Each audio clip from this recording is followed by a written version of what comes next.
The chandeliers cast prismatic light across the ballroom of the Westwood Hotel, where Seattle's elite mingled in their designer finery. 28-year-old Madeline Foster adjusted her simple black cocktail dress, the only formal attire she owned, and fought the urge to flee.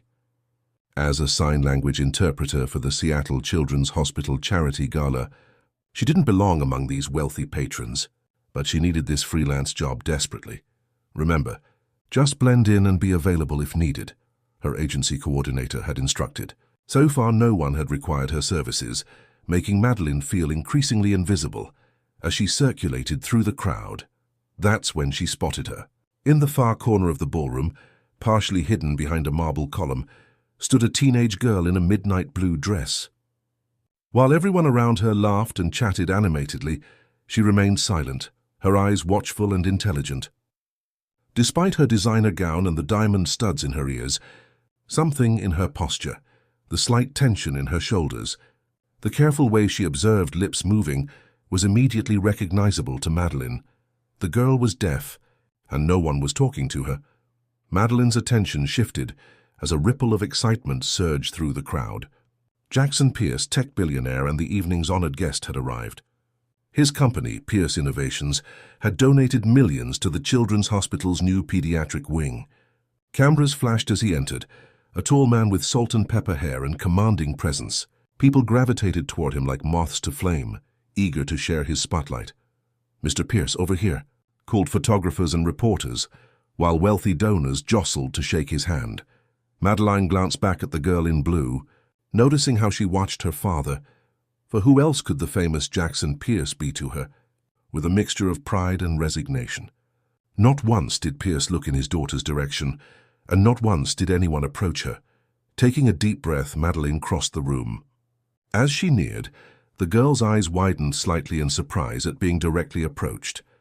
"Hello," Madeline signed, her hands forming the greeting with practiced ease. "I'm Madeline. What's your name?" The girl's face transformed. The careful mask of polite indifference fell away, replaced by a smile of such genuine delight that it made Madeline's heart ache. How long had it been since someone had communicated with this girl in her own language? "I'm Olivia," she signed back, her movements quick and elegant. "You know ASL? Are you deaf too?" "No," Madeline replied, her fingers dancing through the signs. "I'm an interpreter. I work at the Children's Hospital sometimes, the one my father donated to." Olivia nodded, a flicker of something complicated passing across her face. "I'm supposed to stand here and look pretty for the photos later." The bitterness in her expression told Madeline everything. Olivia was used to being a prop, not a participant. "Well, until then," Madeline signed, "would you like some company that actually talks to you?" Olivia's laugh was silent but expressive. "God, yes. I've been watching people's lips all night until my eyes hurt. Do you know how many people here have asked me if I can read their lips? And then they exaggerate everything like I'm 5 years old." Madeline smiled, knowing exactly what she meant. "Or they shout, because apparently being deaf also means you're stupid." "Exactly," Olivia signed, her movements becoming animated. "Or my personal favorite, when they find out I'm deaf, they immediately start talking to whoever's with me instead, as if I've suddenly become invisible." As they conversed, Madeline noticed how Olivia's shoulders relaxed, how her eyes brightened. The girl was smart, wickedly funny, and starved for real conversation. "I'm in my senior year," Olivia explained when Madeline asked about school. "I go to Westridge Academy. It's mainstream, but they have a deaf program." "Do you have many friends there?" Madeline asked. Olivia's hands hesitated. "Not really. The hearing kids think I'm stuck up because I'm Pierce's daughter, and the deaf kids think I'm privileged and don't understand their struggles." "That sounds lonely," Madeline replied honestly. "It is what it is." Olivia signed with a shrug that didn't quite hide her pain. "At least I have my art. I paint. Actually, I'm pretty good at it. I'd love to see your work sometime," Madeline told her. Across the room, Jackson Pierce was working the crowd with practiced charm, seemingly unaware of his daughter's existence. Madeline couldn't help but notice how Olivia's eyes occasionally drifted toward him, a mixture of longing and resentment in her gaze. "Your father seems very busy tonight," Madeline commented carefully. Olivia's smile turned bitter. "He's always busy. Pierce Innovations doesn't run itself, you know. Her signing took on a mocking quality, clearly repeating words she'd seen many times. He's built quite an empire since my mother died. I'm very proud of him. The rehearsed nature of the statement was heartbreaking. When did your mother pass away? Madeline asked gently. When I was 7. That's when everything changed. Olivia's hands slowed. Before that, our house was full of music, which is ironic, I know. My mother was a concert pianist. She made sure I experienced music in my own way, through vibrations, through the way her face looked when she played. After she died, the music stopped. Dad buried himself in work, and I became the problem to solve. The problem? The deaf daughter. The specialists, the surgeries, the therapies. He wanted to fix me. Olivia's signs became sharp, angular. He never learned to sign. Not a single word. We have interpreters at home, rotating faces I barely know. He talks to them, not me. In his own house, he talks to strangers about me while I'm sitting right there. Madeline felt a surge of anger toward Jackson Pierce. How could someone so successful, so wealthy, fail so fundamentally at communicating with his own child? I'm sorry, she signed simply. Olivia shrugged again. Like I said, it is what it is. She glanced over Madeline's shoulder, and her expression changed. Speak of the devil. Madeline turned to see Jackson Pierce approaching, accompanied by a photographer, and what appeared to be his assistant, a sharp-looking woman in her 40s with a tablet in hand. Olivia, Pierce said, his lips easy to read as he spoke loudly and deliberately. We need you for photos. He didn't look at Madeline, didn't acknowledge her presence at all. The assistant smiled tightly and gestured for Olivia to come. Olivia's face smoothed into the same polite mask she'd worn earlier. Before following her father, she quickly signed to Madeline. See what I mean? He doesn't even wonder who you are or why you're talking to me. As Olivia walked away to stand beside her father for the photographers, Madeline felt a strange sense of determination taking root.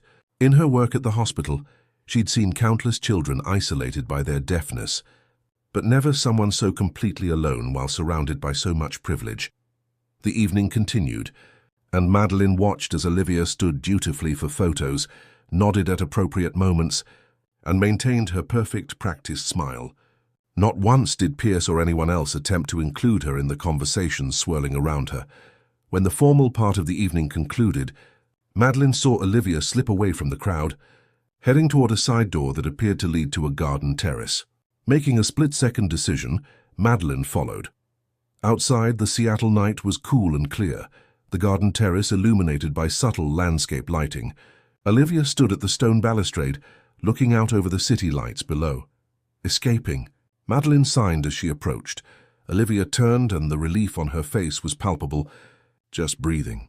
Sometimes I need to step away from all those moving lips. Before Madeline could respond, the terrace door opened again. Jackson Pierce stepped out, his expression shifting from concern to confusion when he saw his daughter wasn't alone. Olivia, it's time to go, he said, looking directly at his daughter but making no effort to sign. Madeline saw Olivia's face fall, saw the wall go up between father and daughter, and in that moment, she made a decision that would change all their lives. Mr. Pierce, she said aloud, while simultaneously signing for Olivia's benefit, my name is Madeline Foster.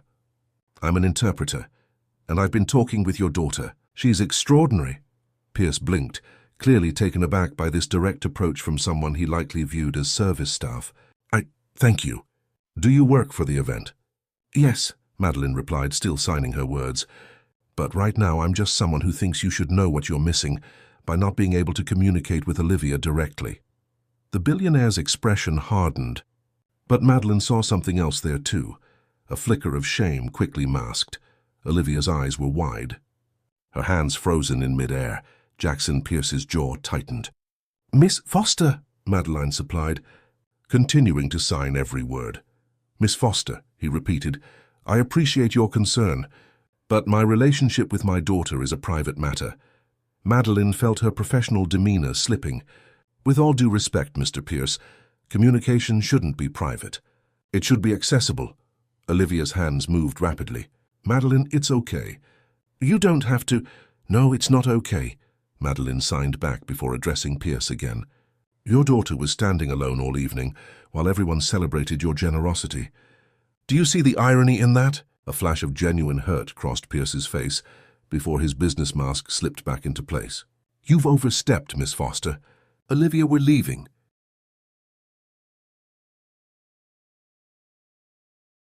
He turned and walked back toward the ballroom, clearly expecting his daughter to follow.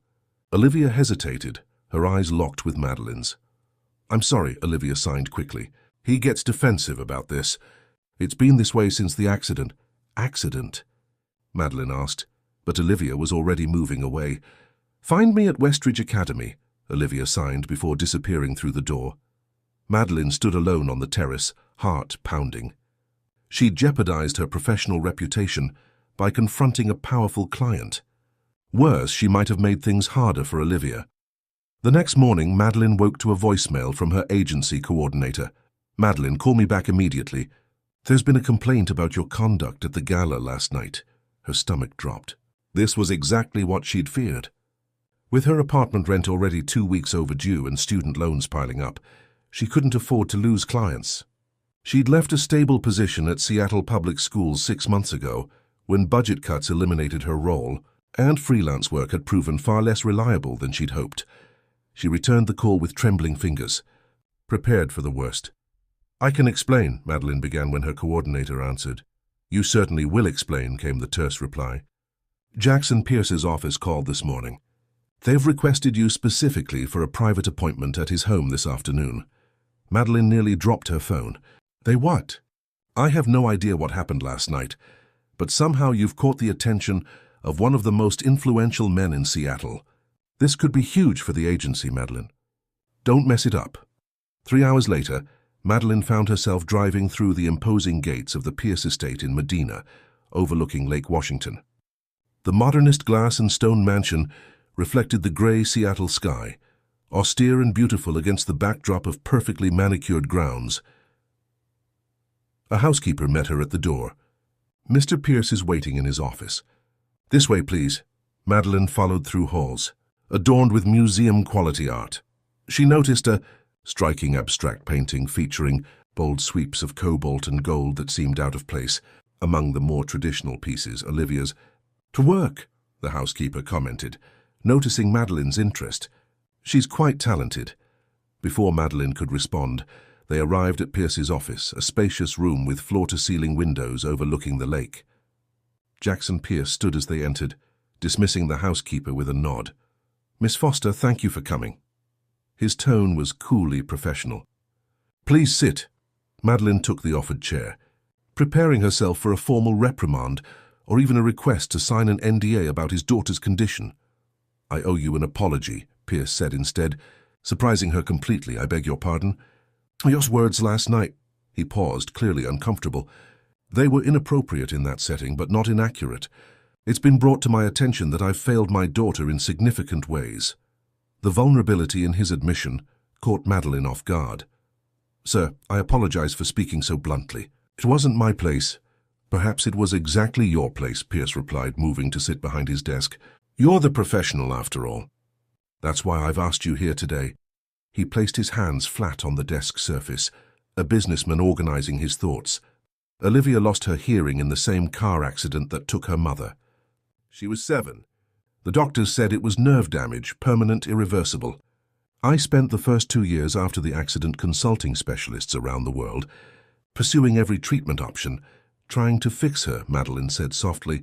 Remembering Olivia's words, Pierce winced. Yes, I couldn't accept that my daughter would never hear again. By the time I finally did accept it, a pattern had been established. Interpreters, specialists, tutors, people I paid to communicate with her so I wouldn't have to face my own inadequacy. He reached for a framed photograph on his desk, turning it so Madeline could see. A younger Pierce stood with a beautiful woman and a small beaming child, Olivia, before the accident. Catherine, my wife, started teaching Olivia sign language when she was an infant. Baby sign, they called it. Catherine believed in communication in all its forms. She was a concert pianist, but she always said music was just one language among many. Olivia mentioned her mother was a pianist, Madeline said. Pierce looked up sharply. She talked about Catherine. Briefly, she said your house was once full of music. He set the photograph down carefully, as though it might shatter. It was. After the accident, I couldn't bear to hear it anymore. I sold Catherine's piano, stopped playing the records she loved. I thought I was protecting Olivia from painful reminders, but perhaps I was only protecting myself. Madeline watched as emotions played across his face. Grief, regret, a desire to make things right. Despite her initial anger toward him, she felt her perspective shifting. "Mr. Pierce, why exactly am I here today?" He straightened, businessman mode re-engaging. "I want to hire you, Miss Foster. Not through your agency, but directly. A personal contract? To interpret for Olivia." "No," he said firmly. "To teach me to sign. I should have learned years ago. I want to communicate with my daughter directly, without intermediaries." Madeline sat back, genuinely surprised. "That's commendable, Mr. Pierce.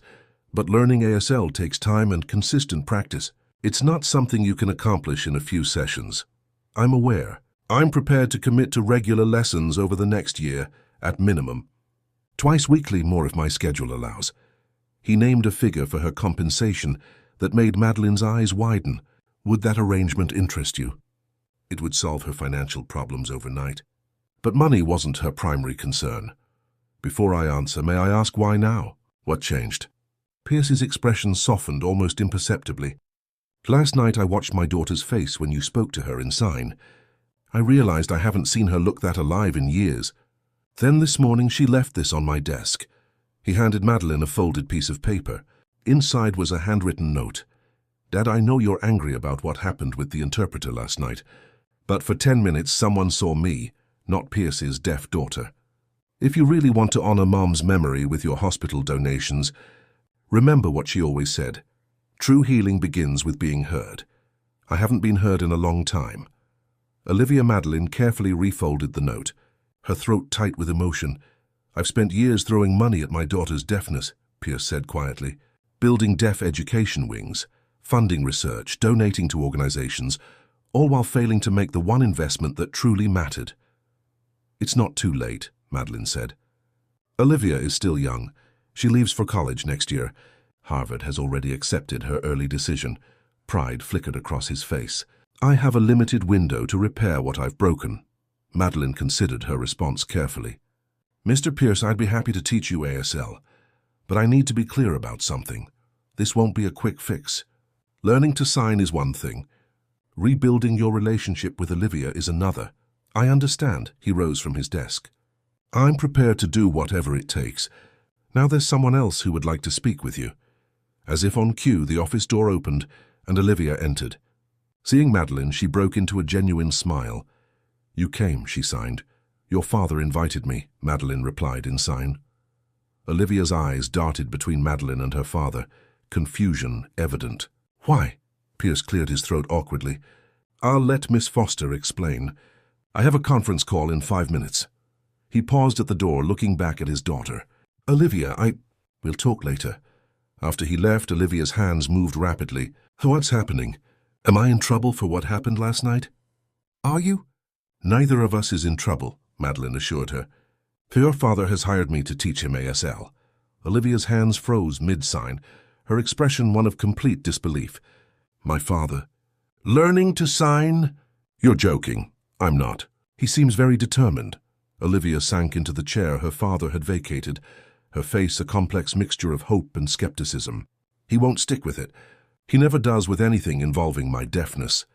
"Maybe this time will be different," Madeline suggested gently. "Why would it be?" Olivia's signs were sharp, revealing years of disappointment. "Because this time he's not trying to fix you. He's trying to fix himself." 3 weeks later, Madeline sat across from Jackson Pierce in his home study, watching him struggle through fingerspelling. MEETINGATTHREE, his fingers laboriously formed each letter. "Good," Madeline signed and spoke simultaneously, her standard teaching method. "But remember, there's a specific sign for meeting that would be faster than spelling it out."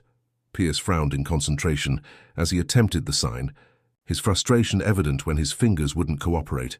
"This is impossible," he muttered, dropping his hands. "I'm too old to learn a new language." "You learned Mandarin for business deals," Madeline reminded him, having learned about his linguistic accomplishments during their sessions. "That was different. I was younger and it was—" He trailed off, aware of the implication. More important, Madeline supplied, keeping her tone neutral. Pierce had the grace to look ashamed. I was going to say easier, but you're right to call me out. Over these weeks, Madeline had discovered that beneath his imposing exterior, Jackson Pierce was a complex man, brilliant in business but emotionally stunted by grief, capable of tremendous focus yet blind to what was right in front of him. Let's try a different approach, Madeline suggested. Instead of business vocabulary, let's practice something you might actually want to say to Olivia. Pierce looked uncomfortable. Such as, how about I'm proud of you? That's something every child needs to hear. Something flickered across his face. Does she think I'm not proud of her? Madeline chose her words carefully.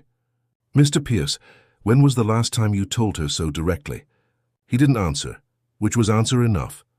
Let me show you, she said, demonstrating the sign. I'm proud of you. Pierce watched intently, then mimicked her movements with surprising grace. For all his complaints, he was actually progressing faster than most adult learners. Perfect, Madeline encouraged. Now try I love you. The simple hand sign, pinky, index finger, and thumb extended, seemed to overwhelm him. After attempting it, he abruptly stood and walked to the window. Mr. Pierce, I haven't said those words to Olivia since Catherine died, he admitted, his back to Madeline. Not aloud and certainly not in sign. Why not? He turned, his composure slipping. Because every time I look at her, I see Catherine. I see what we lost. What I failed to protect. Understanding dawned on Madeline. The accident. You were driving? Pierce nodded once sharply. Black ice. A truck jackknifed ahead of us. I swerved to avoid it, but we hit the guardrail instead. His voice became clinical, detached. Catherine died instantly. Olivia was in the back seat. The impact caused trauma to her auditory nerves. When she woke up in the hospital, she couldn't hear anything. That wasn't your fault, Madeline said gently. Tell that to my 7-year-old daughter, who woke up in a silent world without her mother. Bitterness edged his words. For months after, she would scream at night.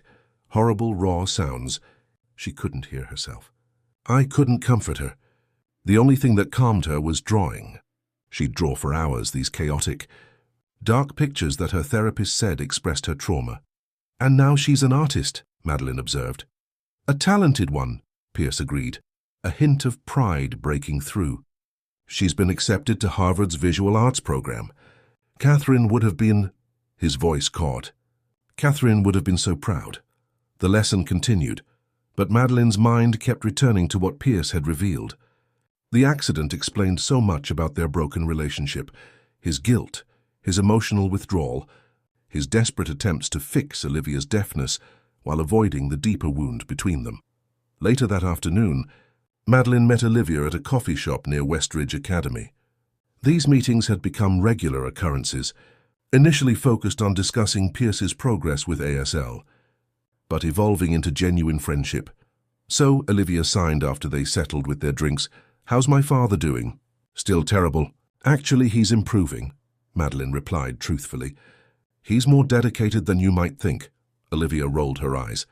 "He approaches everything like a business acquisition. Study it, master it, move on to the next challenge. Is that so bad if it means he's learning to communicate with you?" "I'll believe it when I see it," Olivia signed, but Madeline noticed the hope hiding behind her skepticism. "He told me about the accident today," Madeline revealed carefully. Olivia's hands stilled. "He never talks about that. I think he carries a lot of guilt." "He should," Olivia signed, her movements suddenly sharp. "Not for the accident, that wasn't his fault, but for what came after, for disappearing when I needed him most." "What do you mean?" Olivia sighed, her fingers dancing through a complex series of signs that revealed more emotion than her carefully controlled face. "After Mom died, Dad sent me to specialized boarding schools for the deaf. He visited on designated parents' weekends, always with an interpreter. We became strangers to each other. When I finally came home for good at 15, it was like moving in with a polite acquaintance. Not my father." Madeline felt her heart ache for both Pierces, a father and daughter separated not just by deafness, but by shared grief they couldn't express to each other. "You never told me why you left your school job," Olivia signed, clearly wanting to change the subject. Madeline hesitated before answering honestly. "Budget cuts were the official reason, but the truth is, I was becoming too personally involved with the deaf students. My supervisor said I needed better professional boundaries. Olivia's expression was curious. What does that mean? It means I did things like drive deaf kids home when their parents forgot them, or advocate too aggressively for resources the school claimed they couldn't afford. Madeline shrugged. Maybe they were right. I've never been good at emotional distance. Is that why you confronted my father at the gala? Probably, Madeline admitted. It wasn't very professional. It was exactly what I needed, Olivia countered. Even if nothing changes with my father, you saw me. That matters. Their conversation shifted to Olivia's art portfolio and her upcoming senior showcase. As they talked, Madeline couldn't help noticing how Olivia lit up when discussing her work. The same passionate intensity she'd glimpsed in Pierce when he spoke about his company. You should come to my showcase next Friday, Olivia signed. It's at the school gallery. I'd love to, Madeline replied. Will your father be there? Olivia's expression clouded. He's been invited. He always makes an appearance at school events. Donations to make, hands to shake. You know the drill. But he doesn't really see your art, Madeline guessed. He sees it as a hobby, not a calling, Olivia signed. He thinks Harvard's business school would be more practical than the visual arts program. Have you told him how important art is to you? How? We barely communicate about what time dinner is served. You could show him, Madeline suggested. Your art speaks volumes, Olivia. Maybe it could bridge the gap words haven't. The following Friday, Madeline arrived at Westridge Academy's gallery 30 minutes before the showcase was scheduled to begin. The space was already buzzing with activity as students made final adjustments to their displays. Olivia spotted her immediately and waved her over to a stunning collection of canvases dominating the gallery's center wall. Madeline's breath caught as she took in the series, abstract compositions that somehow conveyed profound emotion through color and movement. Olivia, these are incredible, she signed truthfully. The centerpiece was particularly arresting, a large canvas divided into two sections. The left side depicted chaotic darkness, slashed with red and black, while the right side showed a gradual emergence of blues and golds, a sense of order evolving from chaos. The title card read simply, After Silence. It's about the accident, Olivia signed, watching Madeline's reaction carefully. The moment everything changed, Madeline noticed something she hadn't seen initially. Embedded in the chaotic section were barely discernible words painted in various scripts, while the ordered side contained what appeared to be hands-forming sign language. The words are things I remember hearing before I lost my hearing, Olivia explained. My mother's voice, music, laughter, the signs of the new language I had to learn. Before Madeline could respond, a murmur passed through the gallery. Jackson Pierce had arrived, impeccably dressed in a tailored suit, his presence commanding immediate attention. The school's headmaster hurried to greet him, leading him on what appeared to be a predetermined tour of selected student works. Olivia's face fell slightly. See? Always the benefactor, never the father. But as the headmaster attempted to guide Pierce toward a different section, something unexpected happened.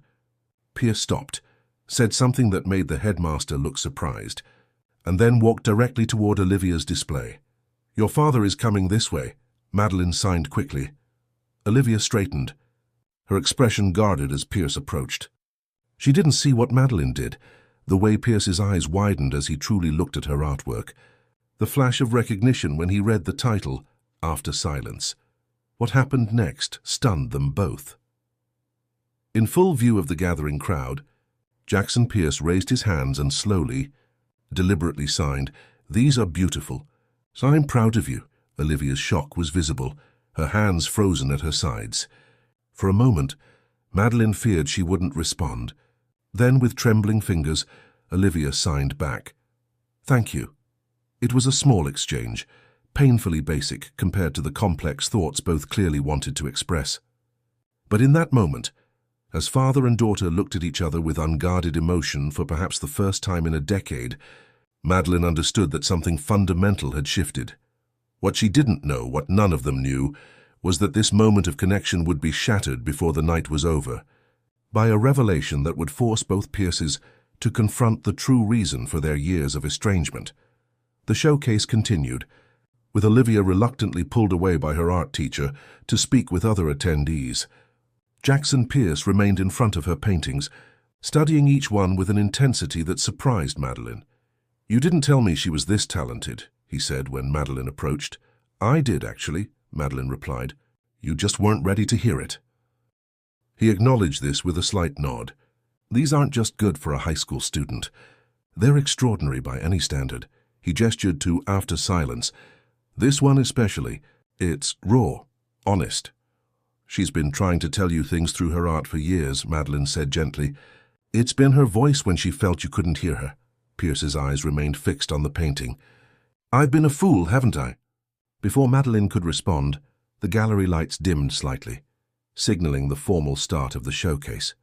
The headmaster took center stage, welcoming everyone and thanking the evening's special guests, particularly Mr. Pierce, whose generous contributions to the school's arts program had made events like this possible. "And now," the headmaster continued, "it is my great pleasure to announce this year's recipient of the Catherine Pierce Memorial Scholarship for Excellence in Visual Arts." Madeline saw Olivia freeze across the room. This was clearly unexpected. This scholarship, established 5 years ago by Mr. Jackson Pierce in honor of his late wife, provides a full year of advanced study at the Paris Institute of Fine Arts following graduation. The crowd murmured appreciatively. Such an opportunity was extraordinary and expensive. This year's recipient has demonstrated remarkable talent, emotional depth, and technical skill beyond her years. Ladies and gentlemen, I am proud to announce that the scholarship goes to Miss Olivia Pierce. Applause erupted. Olivia stood motionless, her expression a complex mixture of shock, confusion, and something that looked almost like anger. All eyes turned to her, waiting for her to approach the podium. Instead, she turned and walked quickly out of the gallery. The headmaster faltered, looking uncertainly at Pierce. After an awkward moment, Pierce stepped forward. "Thank you for your patience," he addressed the crowd smoothly. "My daughter is understandably overwhelmed. If you'll excuse me." He followed Olivia's path out of the gallery, leaving confused whispers in his wake. Madeline hesitated only a moment before going after them both. She found them in an empty classroom down the hall. Olivia's hands were flying in rapid, furious signs that Madeline knew Pierce couldn't possibly follow at his beginner's level. "How could you?" Olivia was signing. "Using Mom's name like that without even telling me. Making decisions about my future without asking me." Pierce looked helplessly at Madeline when she entered. "I can't understand her when she signs that fast." Madeline stepped forward. "She's upset that you created a scholarship in her mother's name without discussing it with her, and that you're making decisions about her future without her input." Pierce's expression hardened. "I thought she'd be pleased. This is a prestigious opportunity. I don't want to go to Paris." Olivia signed vehemently, with Madeline translating aloud. "I've been accepted at Harvard. I've planned for this for years. And you just decide, without asking me, that I should spend a year in Paris instead. Harvard will still be there after—" "That's not the point." Olivia's signs were so forceful, they seemed to cut the air. "You've done this my entire life, decided what's best for me without ever asking what I want. I'm your father. It's my job to what? Control me? Ship me off whenever it's convenient? First all those boarding schools and now Paris." Pierce flinched as if struck. "Those schools were to give you the best education possible for your situation." "My situation?" Olivia's eyes flashed. "You mean my deafness? Or the fact that you couldn't bear to look at me after Mom died?" The raw accusation hung in the air between them. "That's not true," Pierce said, his voice hollow, "isn't it?" Olivia's hands trembled as she signed. "You sent me away for 9 years, Dad, 9 years. You visited on parent weekends with your interpreters and your forced smiles, and then you'd disappear again. Do you know what that felt like? To be 7 years old, suddenly deaf, my mother dead, and then abandoned by my father too." Madeline translated faithfully, her heart aching for them both. "I was trying to protect you," Pierce said, his composure cracking. "I thought those specialized schools would give you what I couldn't. What couldn't you give me?" Olivia demanded through Madeline's translation. "Understanding?" Pierce's control finally broke. "I couldn't understand what you were going through, Olivia. I couldn't help you. Every time you'd try to tell me something and I couldn't understand. Every time you'd cry and I couldn't comfort you. It was like losing you all over again." His words hung in the silence, raw with a decade of suppressed emotion. So instead of learning how to talk to me, Olivia signed more slowly now, you sent me away and threw money at the problem. Pierce didn't respond immediately. When he did, his voice was quiet. I know how it looks. But Olivia, I didn't send you away because I didn't want you. I sent you away because I was terrified of failing you worse by keeping you with me. Worse than abandonment. I was broken after your mother died, Pierce admitted, drowning in guilt, barely functioning. I convinced myself you'd be better off with professionals who understood deafness, who could give you a community I couldn't. I needed my father, Olivia signed, tears now streaming down her face. Not community, not specialists. Just you. Pierce moved toward her, then stopped, uncertainty in every line of his body. I didn't know how to be what you needed. You didn't try, Olivia signed, but her anger was ebbing, replaced by old grief. You're right, Pierce admitted. I took the coward's way out. And then, when you were finally home, we were strangers to each other. I didn't know how to bridge that gap. Olivia studied her father's face. Is that why you're learning to sign now? To bridge the gap? Yes, he answered simply. A long silence stretched between them, filled with a decade of misunderstandings and missed connections. Finally, Olivia signed, the scholarship. Did you really create it for Mum? Pierce nodded. She always believed art could heal wounds nothing else could touch. She would have been so proud of your talent, Olivia. But why Paris? Why now? Pierce looked at the floor, then back at his daughter. Because I saw your Harvard acceptance letter. Because I realized you'd be leaving soon, and I'd missed so much already. Because, he hesitated, then continued with painful honesty. Because part of me thought if you were in Paris instead of Cambridge, I'd have another year to learn how to talk to you before you were gone. The admission hung in the air. Stunning in its vulnerability, Olivia's expression softened slightly. Dad, I wasn't planning to disappear from your life after high school, weren't you? He asked quietly. I wouldn't have blamed you. Madeline watched as understanding passed between father and daughter, perhaps the first real understanding they'd shared in years. I don't want to go to Paris, Olivia signed again, but gently now. Harvard has been my dream, Pierce nodded slowly. Then Harvard it is. The scholarship can go to another student. But, Olivia continued, maybe we could go to Paris together sometime. Mom always wanted to take me there. Pierce's eyes widened in surprise, then filled with emotion he couldn't quite contain. I'd like that very much. Hesitantly, he raised his hands and signed, slowly but correctly, I'm sorry I failed you. I love you, Olivia. Tears spilled down Olivia's cheeks as she watched her father's hands form the words she'd waited so long to see. She stepped forward and wrapped her arms around him in a fierce embrace. Pierce held her tightly, his own eyes closed against tears. Over Olivia's shoulder, he mouthed thank you to Madeline. Madeline slipped quietly from the room, giving father and daughter the privacy they deserved. As she walked back toward the gallery, she felt a deep sense of satisfaction, knowing she had played a small part in healing a wound that had festered for too long.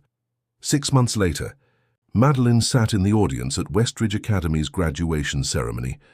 As valedictorian, Olivia delivered her address in sign language, with a professional interpreter voicing her words for the hearing audience. From her seat, Madeline could see Jackson Pierce in the front row, watching his daughter with undisguised pride. Olivia's speech was eloquent and moving, touching on themes of communication, connection, and the courage to bridge divides. But it was her closing words that brought tears to Madeline's eyes. In a world that often values only what can be heard, Olivia signed, I've learned that the most important conversations happen in silence, in the space between words, in art, in gestures of love that transcend language. My journey from silence to expression wouldn't have been possible without two people. My mother, who taught me that music exists even for those who can't hear it, and my father, who learned that love doesn't always need sound to be understood. After the ceremony, amid the crowd of celebrating families, Madeline found herself face to face with both Pierces. We have something to show you, Olivia signed excitedly. She nodded to her father, who pulled out his phone and opened a photo gallery. The images showed a spacious studio filled with natural light, art supplies, and several easels. We've converted the East Wing sunroom into Olivia's studio, Pierce explained. She'll use it when she's home from Harvard. It's beautiful, Madeline said sincerely. And that's not all, Olivia signed. Tell her, Dad.